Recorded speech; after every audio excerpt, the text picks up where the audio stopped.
morning, everybody. I hope that this video finds you all safe and healthy this morning. We'll start out today, like every day, with the core practice. So find a comfortable spot to sit, relax, close your eyes, and take very deep breaths.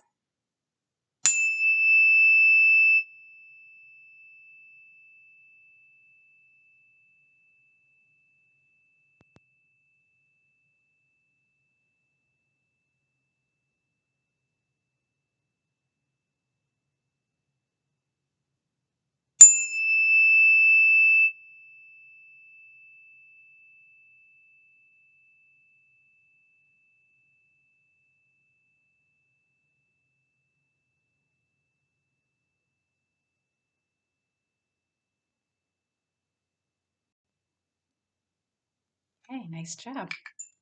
Does anybody remember why we do the core practice? Maybe you can talk to your families about that, about how there's different parts of our brain, and the part of the brain called the amygdala is the one that gets set off when we're excited or scared.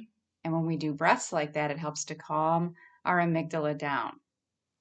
All right, so today I am grateful that the snow melted and the sun is shining, because although I love snow at Christmas, I don't really love it in May. So I can look out my window right now and see that there's green grass and the sun is shining, and it makes me feel more like it's spring than yesterday when I looked out my window. So I'm very grateful that it's warm enough to melt the snow and that the sun is shining today.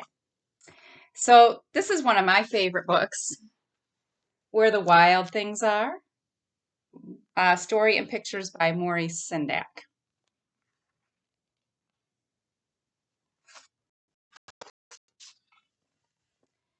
The night Max wore his wolf suit and made mischief of one kind and another. Mischief means you're being kind of naughty, making poor choices. His mother called him, "Wild thing!" And Max said, "I'll eat you up." So he was sent to bed without eating anything. Doesn't look very happy.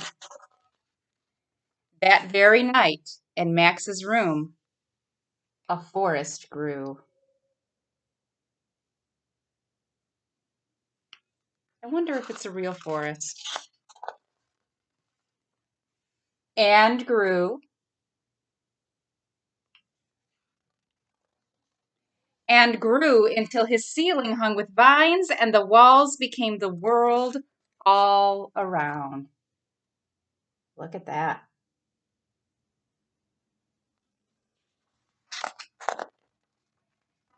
And an ocean tumbled by with a private boat for Max, and he sailed off through the night and day. You see the name on his boat is Max. And in and out of weeks and almost over a year to where the wild things are. There's your first wild thing. And when he came to the place where the wild things are, they roared their terrible roars and gnashed their terrible teeth and rolled their terrible eyes and showed their terrible claws.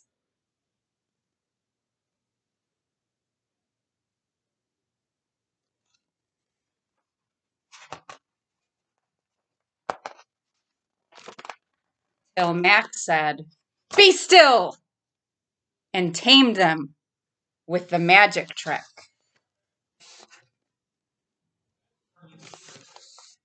Off staring into all their yellow eyes without blinking once, and they were frightened and called him the most wild thing of all, and made him king of the wild things. "And now," cried Max, "let the wild rumpus start." What is a rumpus? It looks like it's a party.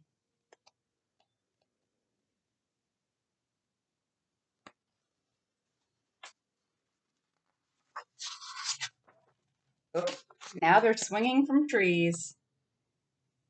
That is quite a party.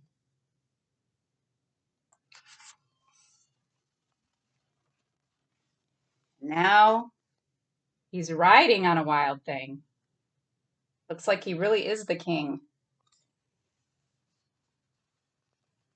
Now stop, Max said, and sent the wild things off to bed without their supper.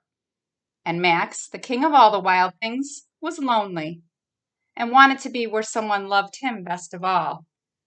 I wonder where that is. Then all around him, from far away across the world, he smelled good things to eat. So he gave up being king of where the wild things are. Looks a little sad. But the wild things cried, "Oh, please don't go. We'll eat you up. We love you so." And Max said, "No." The wild things roared their terrible roars and gnashed their terrible teeth and rolled their terrible eyes and showed their terrible claws. But Max stepped into his private boat and waved goodbye.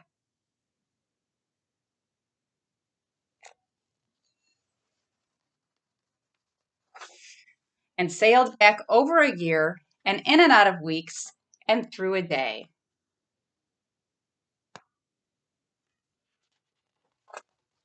And into the night of his very own room where he found his supper waiting for him.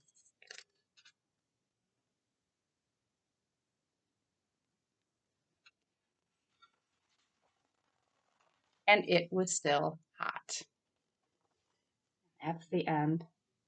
I bet you that some of you might have felt like a wild thing before. I know I have. And I always feel better when somebody that I love is kind to me and makes me feel loved. And I think that's what was happening in this story with Max. So I hope you like this story, and we'll come back tomorrow with another one. Everybody stay safe and have a nice day.